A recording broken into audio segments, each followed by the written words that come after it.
Hello and welcome to the Walk Around podcast powered by JM&A Group. I am one of your hosts, Mark Spoto, joined as always by Elliot Schor. Hello, hello. And this is a very special episode. Very special. Of the Walk Around. We have been talking about this episode for over a year now, and we've finally been able to make it happen. Yes. You know, we work for an organization, we're very fortunate to work for an organization with a strong internship program. And this is the intern edition of the Walk Around. We thought it would be really interesting to talk to the next generation of car buyers, or maybe the current generation of car buyers, if you will, to give some insights to our audience and our dealers about what's on the horizon. What do people care about when they think about buying cars? Totally. You know, we're used to bringing you experts, automotive influencers from all across the automotive spectrum. And the reality is that we often don't get a raw consumer perspective.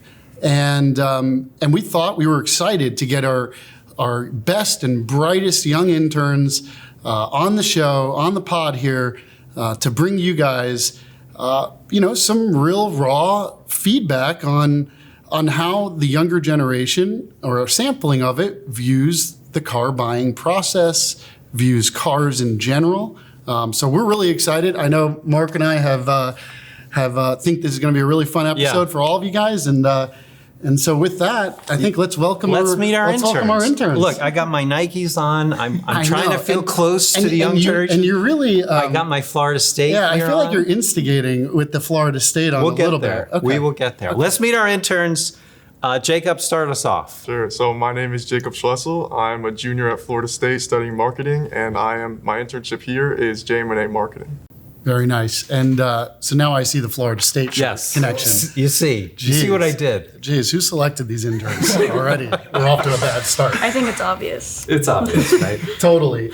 Do I hear more Florida State coming? Okay. Well, welcome, Jacob. Thank you for joining us. Thank you guys for having us, by the way. My name's Adam Yea. I'm going to be a junior finance major, also doing my combined degree master's program in finance at UF. So go Gators. I'm surrounded by a few Seminoles. This summer, my internship has been with JM&A's business transformation and strategy execution team. Awesome. All right. Welcome, Adam.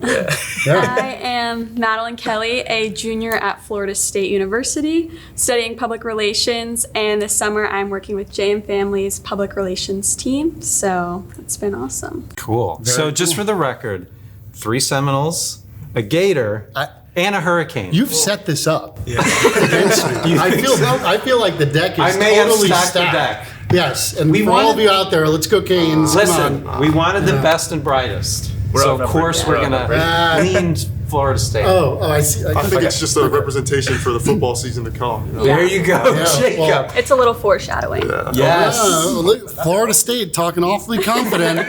This may not play well in your favor. You know, it's all on record. We can go back and watch it. Look, it's been a while. It's been a while. Just allow us to have a little bit of joy in our lives. Looking forward to the football season. Okay. Well, all right. Just for the next 30 minutes. Let's get into it. First of all, we wanted to talk to you. Obviously, you're in the generation of new car buyers.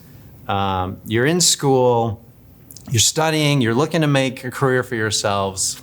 First question we were interested in is owning a car important to you guys? Yeah, I mean, it's a great question because we've heard all the time, we've heard a lot about the younger generation and how they're not interested in cars.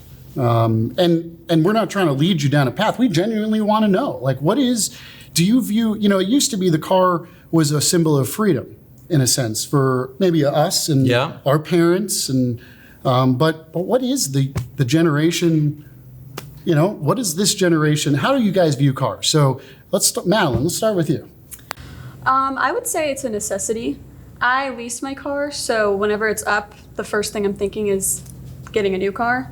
So, I mean, I like driving a lot. I drive up to school, drive home. I like having that freedom to be able to go anywhere. So, I would say a car to me is a main priority. Right. Do you view it as a extension of your personality? Do you view the color as important? do you view all of that? Yeah. You do. So Definitely. there's style in there. Yeah. Right? So the passion, there is some passion in there. It's not just a mode of getting from point A to point B for you. Oh, no, yeah, all of it. All of it matters to me, Awesome. I'd say. What about you, Adam? Same question. I think it's a really interesting question because I think our generation and the generation before us, so millennials, tend to have this, we tend to move faster and we tend to not like to stay in the same place a lot. So leasing tends to be a popular trend and things like leasing, so moving from state to state or moving from job to job earlier on in their career. Myself personally though, I tend to like owning a car more than leasing just because kind of to the things you alluded to where I take great care of my car. It's like something that I really care about. I drive a lot like Madeline says. The color is really important, how the interior looks. I don't feel like it's an extension of me, but I feel like it's a representation of myself. Not that I have to drive the most flashy car, but if I take care of my car, it shows that I take care of myself. Wow, that's really interesting. I think we are kind of bucking the trend that we're hearing that Totally. the new generation or the young generation don't really care about automobiles. I think We're it's hearing the opposite. so far so good. Jacob, what do you think? I'm just gonna add on to their point. I mean, for me, in my opinion, driving or even the automobile is so much more than just a means of transportation. Like I think it's more of like an experience, honestly. So I think like going forward, having a car that you enjoy driving and you enjoy going from point A to point B it's really important to me. And I just think that, yeah, like I said, it's just a lot more than a means of transportation. So it's interesting you use the word experience. Yes. Because that is something we talk about routinely on the Walk Around podcast and with our guests about the car buying experience. So you kind of set the stage that cars are important, they matter, they're part of your lifestyle, obviously modes of transportation, but what is it like, or what's your opinion of buying a car? Is that something you dread? Is it an experience that you look forward to? Talk to us about that. Adam, why don't you start? Yeah, so one of our main intern projects this summer has been what the dealership of the future looks like. That's Jacob and I were on the JM&A team. So we've thought a lot about the car buying experience and what that is today and what it could look like in the future. So to set the stage a little bit, we took a survey of a lot of people from our generation, but also past generations as well, to see where that experience currently aligned. And a lot of people tend to dread, that the long wait times, the negotiations, the hassle, kind of going back and forth between managers, being passed between, and those factors can definitely play a part. I can say that to my personal experience. Last summer, I went to buy a car before my first internship, and going around looking for a car, there was limited inventory at the time, even more so than today. So that was definitely an issue. And then, I felt like I was being aggressively sold on. I didn't necessarily like that the person was more focused on just getting me to see the next car or getting me to see the next manager rather than trying to build a relationship with me, which I think is more important in a selling process than anything else because you can't sell to somebody if you don't know what they want. So I think that's a really important part. I ended up buying my car from CarMax because, we went there and we were looking for a trade-in value. We got the appraisal and they had a wider variety of cars. But at the same time, there wasn't any negotiation. They have the single price. Yeah. Obviously, they're trying to sell the F&I products as necessary, but we did buy the car, so. So the experience mattered to you. Absolutely. And you ended up buying in a place where you felt comfortable with the process, with the experience, and you're happy with your transaction. Absolutely.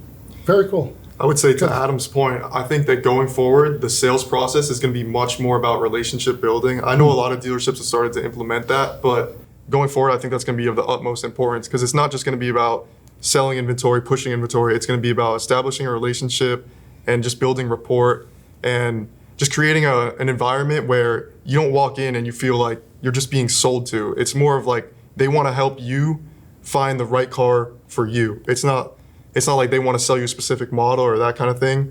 I just think that, especially with our generation, the pressure of going into a dealership is something that a lot of people want to avoid. So a lower pressure environment where it's more of like a relationship, like I said. I mean, I think that's going to be a really important factor. That's so interesting. Totally. And definitely aligns with what we've been hearing from so many of our conversations. And it's interesting because one of our most popular episodes, Kelly Stumpy. Yes, the car mom. The car mom, episode 71. Nicely done. Good plug. She mentioned that, just build a relationship with your salesperson before you walk in. So what I'm hearing is that relationship really matters to you guys. Madeline, would you agree with that?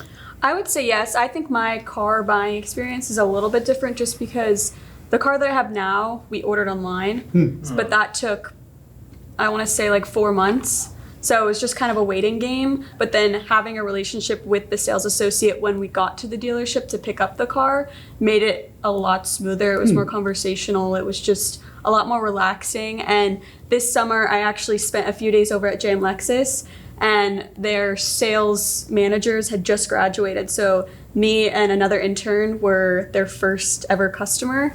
So they kind of took us through they sold us a car, basically. Right. It didn't end up going through because the car declined.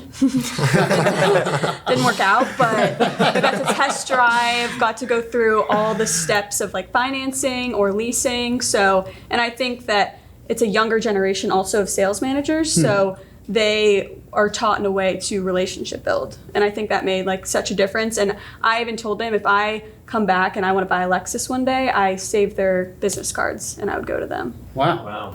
That's so they've earned a customer for life, Exactly. right? So I'm glad you brought up online because that's another hot topic in our industry. Totally. And I was thinking, I wanted to double click on both what Adam and Jacob were saying because there was something that I didn't hear in there. And that was the online process. I heard both of you when I walked in, when I went around, when I physically went.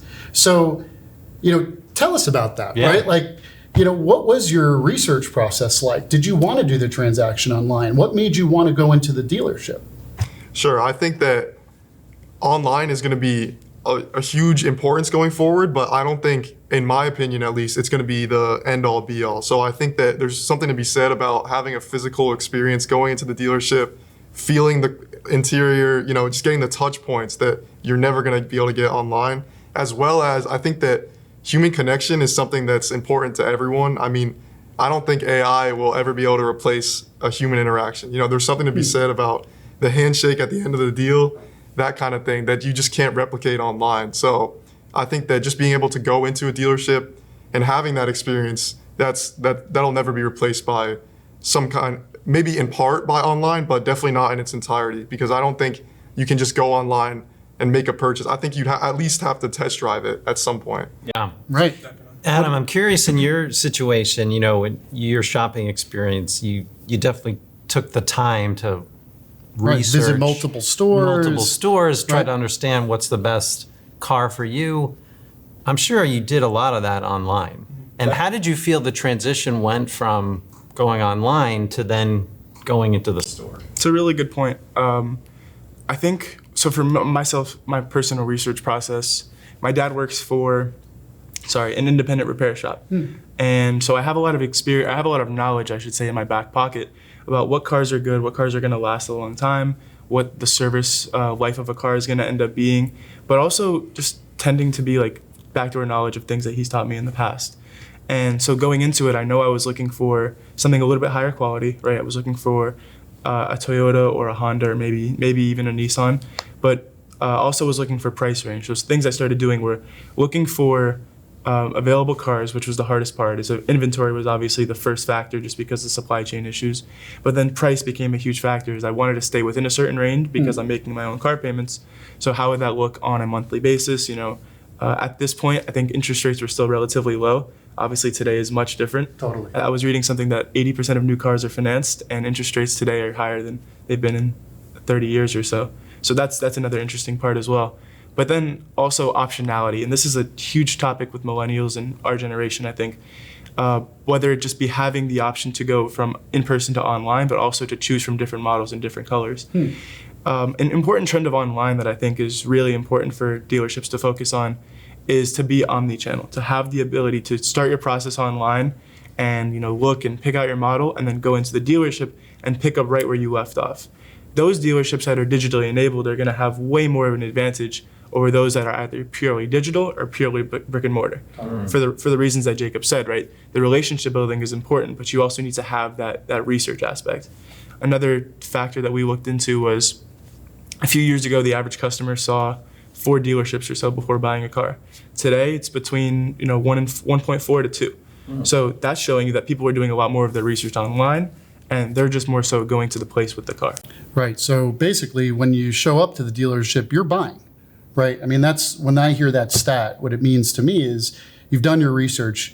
As long as that store can make that connection, right, that relationship connection, give you a good process and respect your time and respect your ability to transact, then they have a sale. Absolutely.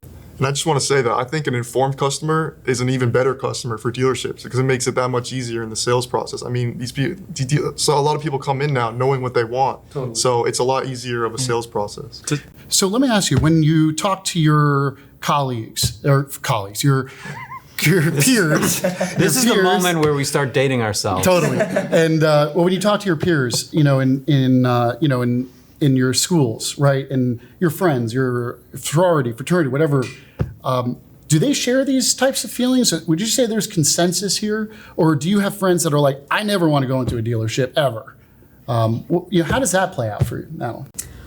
So I actually have a close friend of mine that just got a new car, and it was like months and months of research until I think she only went to one place because she knew exactly what car she wanted after researching for all this time. So I think, yeah, online is definitely a big aspect. And I know for me, I knew exactly what I wanted, and I liked being able to look at it online and pick, I want this color interior and this and this and this. Whereas I can also understand going to the dealership and picking it.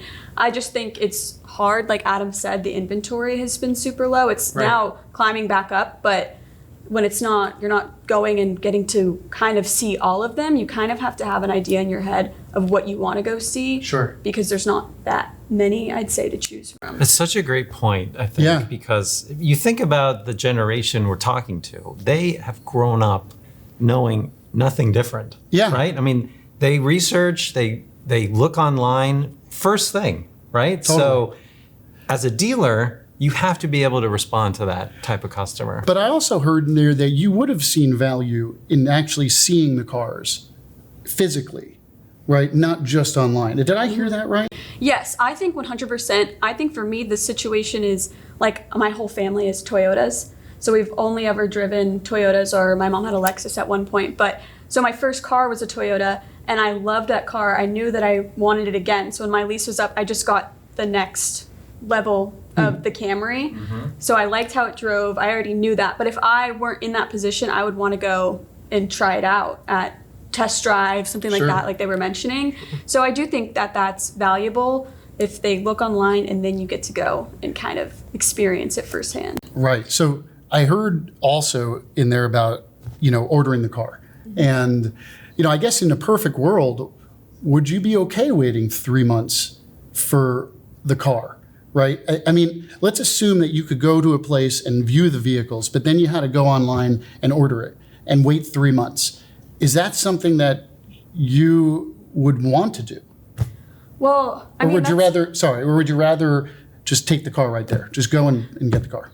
Personally, I mean, I would say I'm not the most patient person. So if it was a perfect world, I would love to go in, pick it up and drive it. I can be kind of impulsive like that. But I think I did have to wait a few months, and so that resulted in having to extend the current lease, which was a little bit of a hassle, but I think to me it was worth waiting, but I would much rather pick it up right then and there. But I think a car is important, so if it's not going to be exactly what I want, like all the features that I want, the packages that I want, I would rather wait the 3 months and hold out to get exactly what I was looking for.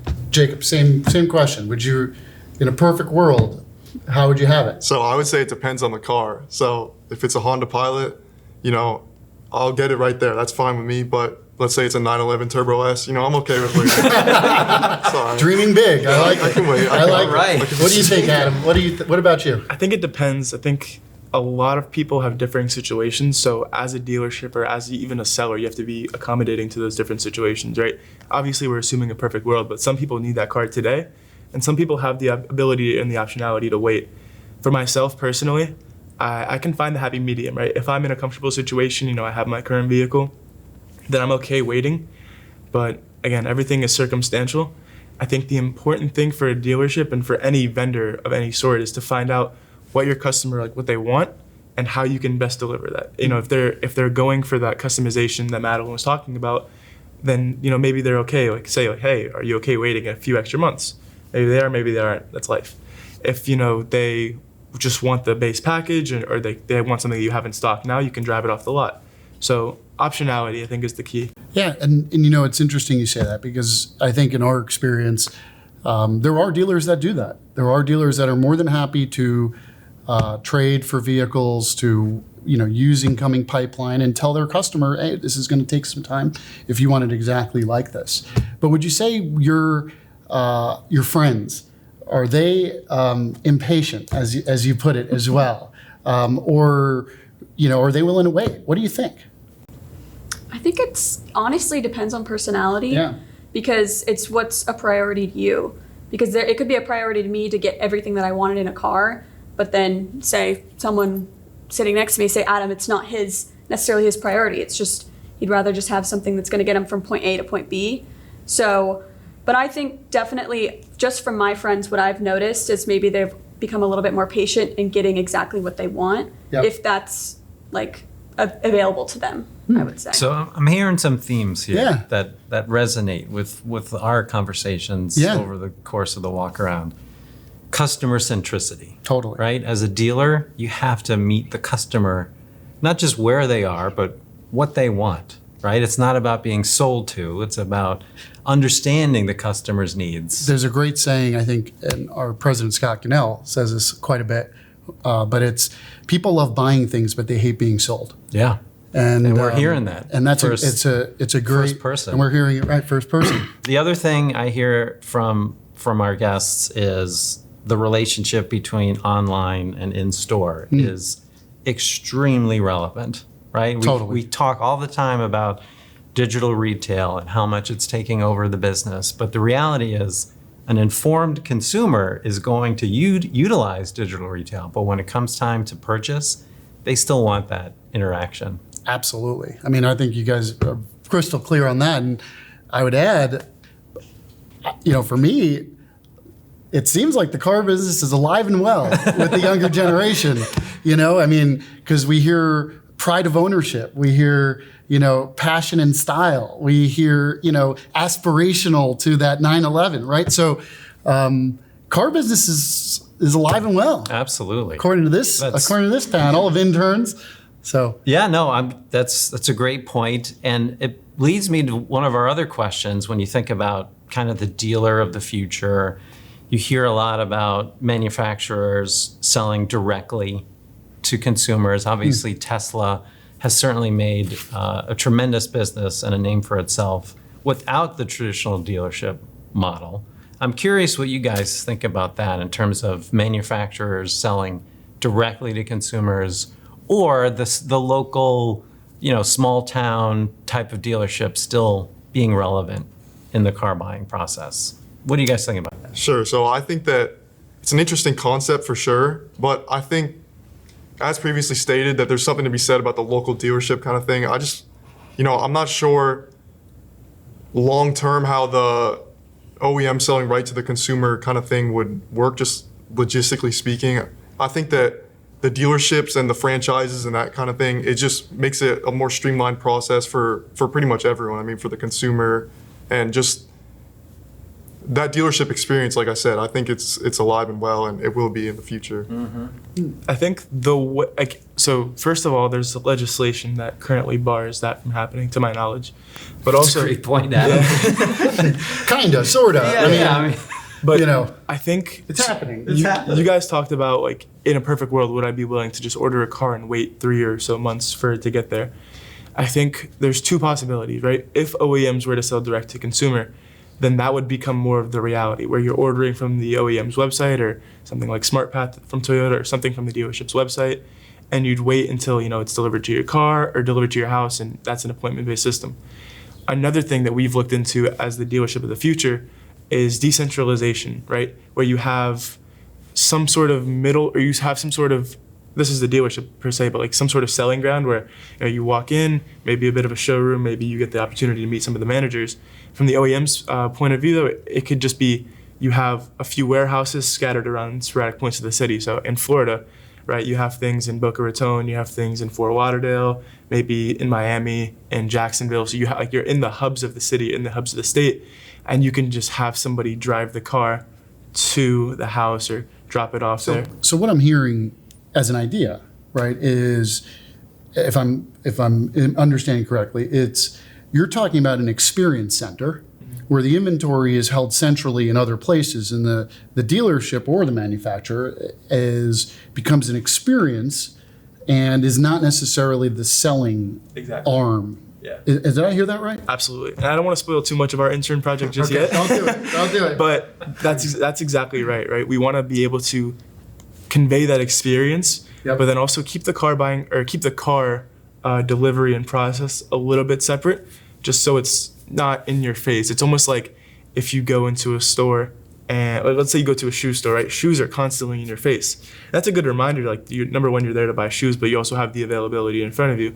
But what you don't see is that when you go to the back room, all the boxes and lines of shoes behind you that you may want or that they may have your size.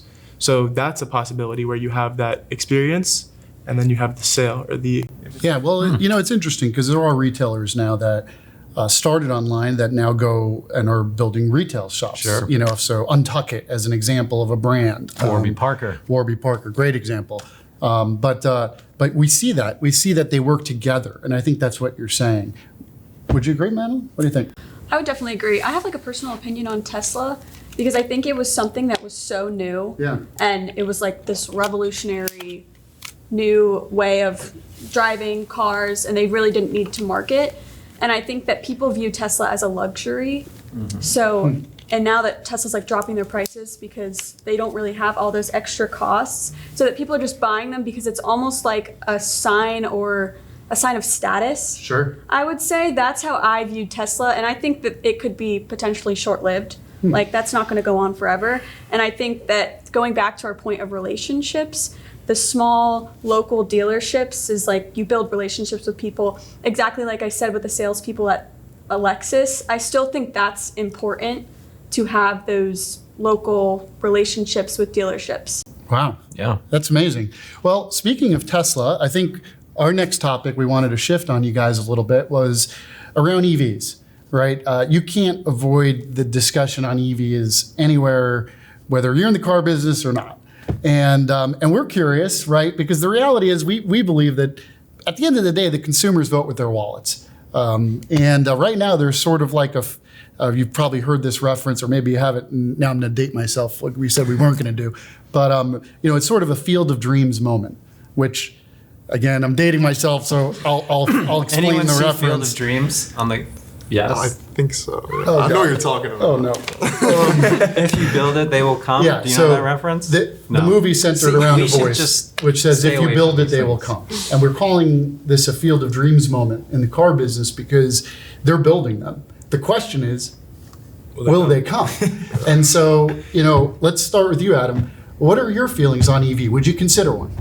Myself personally, today, I would not, but in the future, I think it's going to be a huge part of the automotive space. What's so holding you Why back would you today? not consider it now? I think today I'm just very comfortable with my current vehicle. Like I mentioned, I did just buy a car about a year ago. I got a really good deal on a nice Lexus, and I'm still in a position where I'm earlier in my career. I would say I'm thankful for that my family's financially stable, but myself personally, I don't have the bandwidth to go out and spend $40,000. So it's a cost. It's a cost thing. I think it's a cost thing. It's also Yeah. a comfortability thing. Right.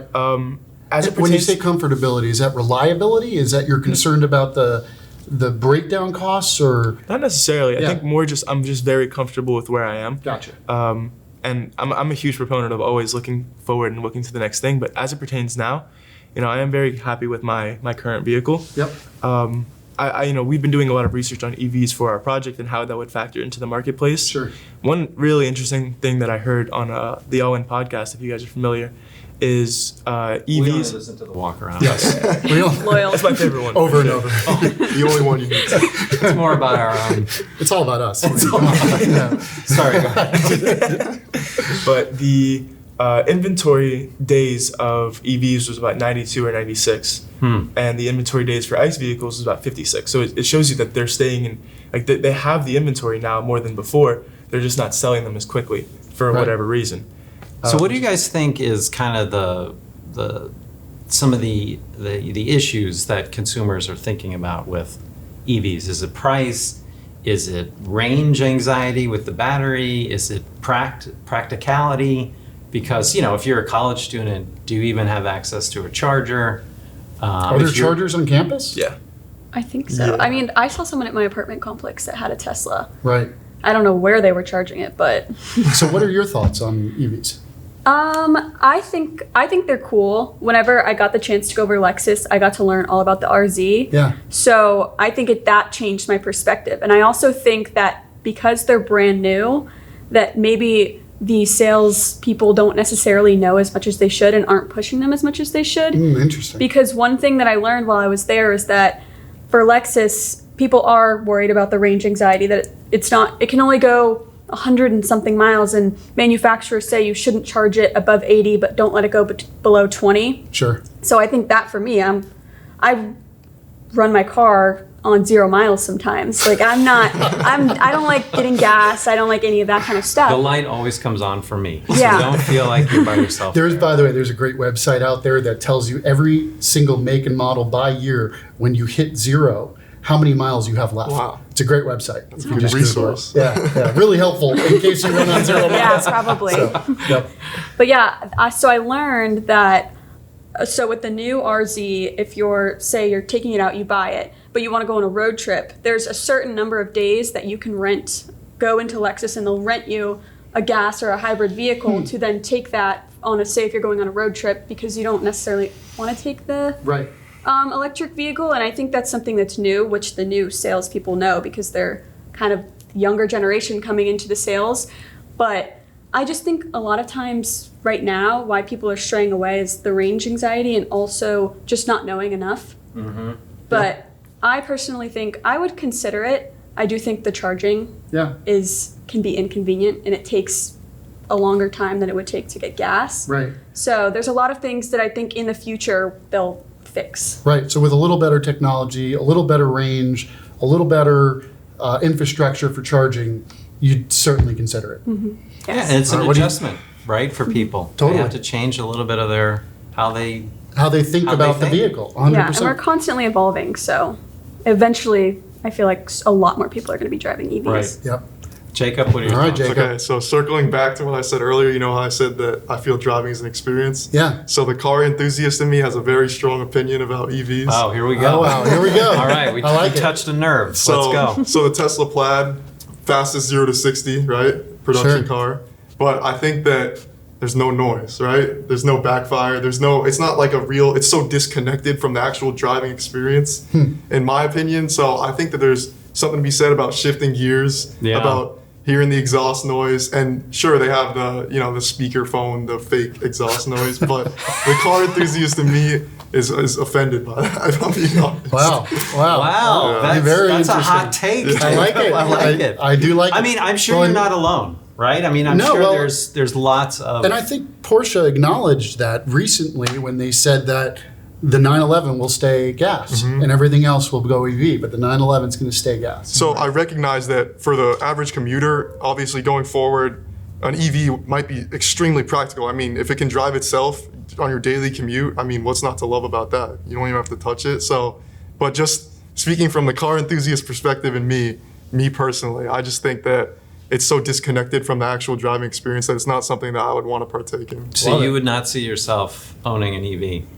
Maybe as a week car, but definitely not like a weekender. But honestly, no. I'm gonna say You no. got big Can we aspirations. just love take it, a minute? Can we take a minute to think about Jacob's future? Because he's talking about multiple cars ownerships. Yes. Right. 911, Yeah. right? I want to continue to know Jacob. Me as too. He's going places. We're going to watch you guys for sure. Stay connected to him. Definitely. But I think it's time, Mark, for Is it? we're going to bring up a new segment. A new segment. that is sweeping the nation, and it's called Spotify. Well, some of us are calling it Spotify. We're calling it Spotify. Listen, Jacob here touched on something that's important in the car buying process, relationships, right? And getting to know your consumers is part of that relationship. So we're going to take a minute here to try to get to know you guys a little bit better and give some insights to our dealers who, how do they connect with the Gen Z generation? Right. You guys are Gen Z, right? Yeah, Technically? Technically, Okay. yeah. Yeah. So what we're going to do here is our very own Mark Spotify is going to give you a pair of this or that. And we're going to do rapid fire. We're going to go down the line, and we want your this or that. And that's what we're going to do, okay? Sound good? So we'll start with Jacob, then we'll go Adam, Madeline. You say one or the other. And if you don't like either of these, feel free to shout out an alternative to one of these two. All right, what's your preference? Instagram or TikTok? Instagram. TikTok. TikTok. All right. Elliot, what's your preference? Have you been on TikTok? I'm going to really date myself. Facebook. Oh, boy. All right. Now, I know your parents may be listening to this, but we're all assuming you may have had a drink or two. We're all 21. We're all Let's 21. just assume Let's that. just assume. Beer or hard seltzer? Beer. Here. Hard seltzer. Seltzer. Of course. Yeah. IKEA, rooms to go. IKEA. IKEA. Amazon. Amazon. It's a good one. It's a good answer. Didn't think about that. Living on campus or renting an apartment? Freshman year living on campus. After that, off campus. I'm living on campus this year, but definitely an apartment. I've only ever lived off campus. I don't really have a. Wow. Sorry, campus dwellers. Losers. iPhone or Samsung Flip? Or iPhone. Fold, whatever. I think if you're an adult, probably a Samsung, but iPhone for now. Wait, what? What does that mean? If you're an old head, you're using a Samsung. Yeah. If you're cool, iPhone. Madeline? I think iPhone for everyone. iPhone for everyone. I'm an iPhone guy, Yeah. but I got to tell you, I Same. played around with that Samsung Flip recently, and it had me questioning my loyalty. Definitely. Sure. All right, now we're getting into some style. H&M or Abercrombie? H&M. Sheen. Sheen. Fast fashion. I have no idea what they just said. I don't know what they're talking about. Oh no, so- I would say Abercrombie, but fast fashion is what Shein is. Okay. Ooh, All right. interesting. It's controversial. I'll We're give, gonna I'll Google give a that. plug to the Trunk Club. I like the Trunk. I do like the trunk club. We're going to Google fast fashion after this and educate ourselves. Nike or New Balance? Nike. Nike. Yeah, Nike. Okay. Yeah. Starbucks or Dunkin'? I'm not a big coffee drinker, but Whoa. I do have a Starbucks cup, so He's the only one that I'll brought have to say coffee. Starbucks. I'm a huge fan of the JM&A break room coffee. All right. The break room? The free kind. The free kind. Free coffee, Got it. essentially. Starbucks. Starbucks. Jersey Mike's or Subway? Jersey Mike's, come on. Jimmy John's. Jimmy Ooh, John's. Jimmy Oh, Publix subs. Pub Oh, sub. that's Pub sub. That's clearly That's a close to my Southeast heart. girl right there. All right. SUV or sedan? Coupe. Coupe. Sedan. Sedan. Sedan. Sedan. Apple Music or Spotify? Spotify. Apple Music, 100%. Apple Music. Apple Music. Wow. Netflix or Disney Plus? I'll say Netflix. Netflix. Netflix. I do like the pause there because there was clearly, There was- oh, I do like Disney Plus. You know? All right. I love Disney Plus for the record too. Now let's get into some pop culture. Vanderpump Rules or Below Deck? I don't watch either, but my parents watch Below Deck, so shout out to the parents. Below So we're Deck. dating ourselves. We knew this would Our happen. parents. You knew- His you parents said are it. listening. Yes. I actually don't know what both of those are. I'm really passionate about this. I love Vanderpump Rules, but I also watch Below Deck. But I'm going to the Vanderpump Rules restaurant in Vegas in Oh, wow. October. Yeah, I'm like a We have a diehard. super fan. Yeah. Super fan. You don't get me going on clearly it because touched a I could go nerve with- forever. Okay, Vanderpumps.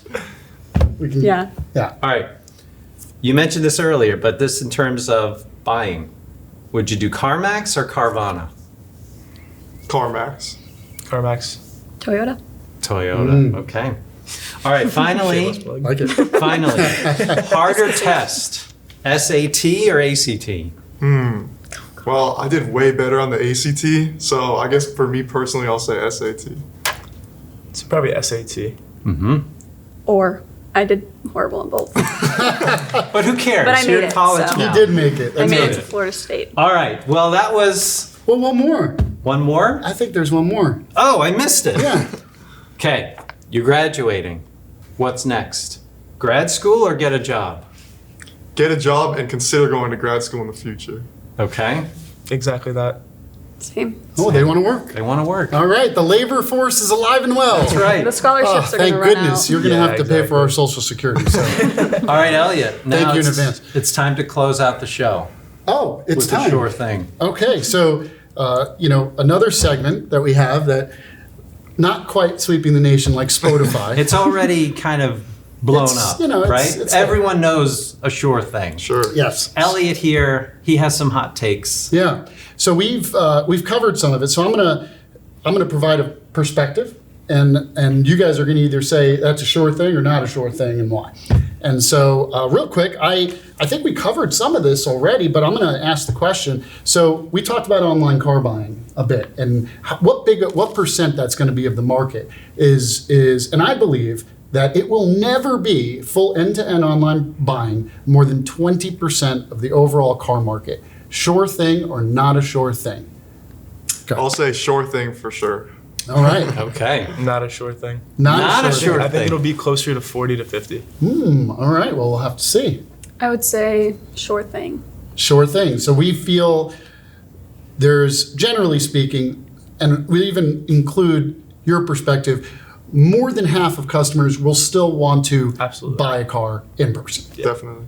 I think at least go to drive it to Yeah. know what they're buying online. Right. There's still going to have to be that in-person aspect. All right. There you have You it. got 2 out of the 3, Elliot. That's great. That's, okay. Yeah, 2 out of I like 3. to keep score. Yeah. And he takes delight in And I disagreeing really with enjoy me, it. So, So it's a good start. Yeah. I'm giving you credit here. Yeah. 2 out of 3.